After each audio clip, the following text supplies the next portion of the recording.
For the past 2 years, a masked maniac known as the Hard-Eyes Killer has stalked, hunted. Today we're talking about Hard Eyes, a new rom-com slasher hybrid from director Josh Reuben. Starring Olivia Holt, Mason Gooding, Devon, Sawa, and Jordana Brewster, Hard Eyes tells the story of Allie and Jay, two newly acquainted co-workers who go out to a working dinner on Valentine's Day, only to get caught in the crosshairs of the prolific serial killer known only as the Hard Eyes Killer.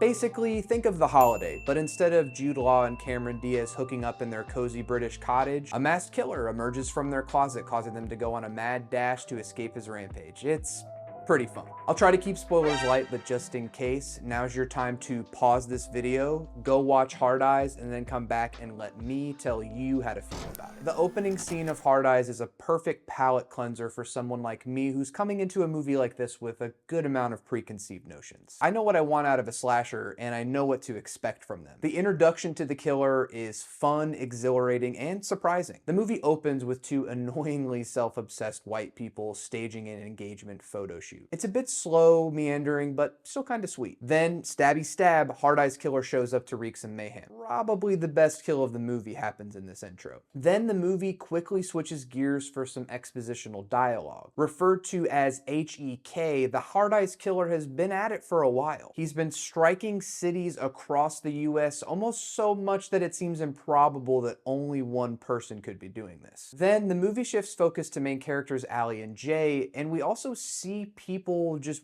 walking around in HEK masks, kind of like how you could just purchase a Michael Myers mask in the later entries of the Halloween franchise. HEK is a cultural staple in this world now, which is a really cool choice script-wise. It's a neat angle to go on, and like I mentioned in my In a Violent Nature video, placing the audience in media res with the killer is great sequel bait territory. And while the movie does leave some unsatisfying open endings, it does leave the audience with plenty to ponder with after the credits roll. Where could we see these characters going next? How did they start out? Since HEK's been killing for a while, was he workshopping his costumes? Was there ever a time he was walking around in a diaper with an analog bow and arrow? While I have a few qualms with the movie, overall I had a really fun time. It was a perfect little afternoon rom-com slasher. Don't go into this thinking you're getting a straightforward stab and stalk kind of thing. There are long swaths of this movie where it's just dialogue between Allie and Jay. Heck, there's even a pitch perfect meet cute. You can tell that she's on guard and a little skittish. She's worried about falling in love again, and more so worried about getting hurt again. For a certain audience, this mixture will be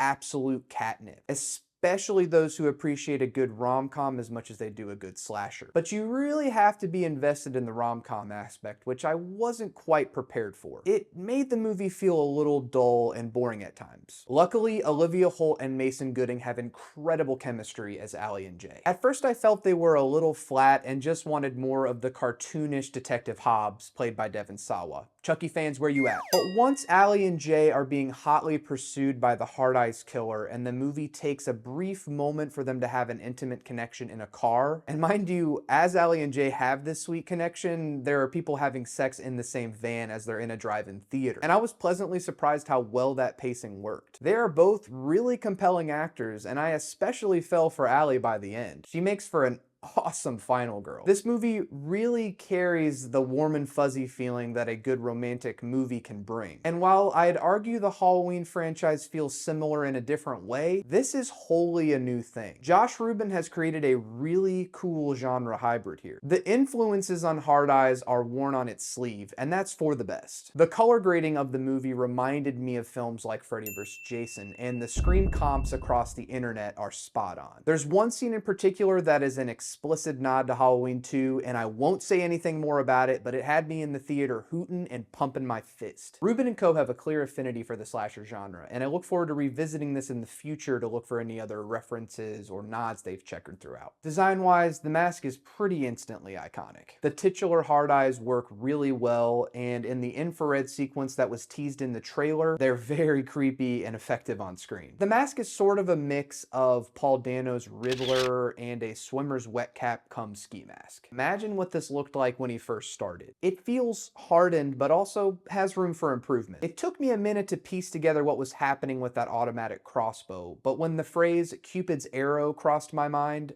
I was smiling ear to ear in the theater. This is a cute little clever movie, and the killer's motive is simple, almost too simple, yet still effective. Don't let him catch you smooching or you are dead. This movie does have an air of thinking itself to be a little smarter and funnier than it actually is. A lot of the jokes fell flat for me, and because it's so clearly pandering to a Scream vibe, it unfortunately over-explained itself once it got to the actual end. I liked the ending sequence. Some of the best kills happen here. And it sets up some interesting ideas for future sequels, like whether or not Allie and Jay become the next Hard Eyes couple killers. But the ending dragged on for far too long. If they had shaved off some of that unnecessary over-explanation, the movie wouldn't have felt so halted in the finale. But what I did enjoy is how we get to that part where it's like, oh, this is the end? They caught him? It felt uneasy, and I was like, this can't be over. It added a real tension, and I was locked back in. It's not perfect, but it's a perfect template for Reuben and co. to expand upon in the future. Maybe we won't get another Hard Eyes movie, but if they do make one, I'll go see it, because I think it's probably going to be even better than this one. While it lacks some comedic edge and is a bit slow on pacing, Hard Eyes is a titillating and fun experience at the movie, with plenty of love and romance, as well as gruesome gore and bloody slashings. There's even a pair of insufferable hippies who eat some iron in the best way. While not quite as instantly iconic as 2023's Thanksgiving, Hard Eyes sets the tone for future holiday slashers, and I look forward to what's next. Maybe a Juneteenth iteration, St. Patrick's Day, Arbor Day? I guess that would kind of just be the Ents from Lord of the Rings coming to life and stalking the hobbits, but I don't know, man. I'm running on fumes here. What did you think of Hard Eyes? Did you fall head over heels, or did you swipe right? What Valentine's Day themed horror movies would you recommend as a double feature with this? Leave all the comments below, and before you go, don't forget to like and smash that subscribe button. Thank you all so much for watching this video and continuing to support the channel. Until next time, oh wait, I think I'm getting a live update here. Oh. The Hard Eyes killer is in Louisville, Kentucky. And he's apparently slain 6 people so far. Oh my god, he's in the closet! Ah! He's like Cupid with a kink.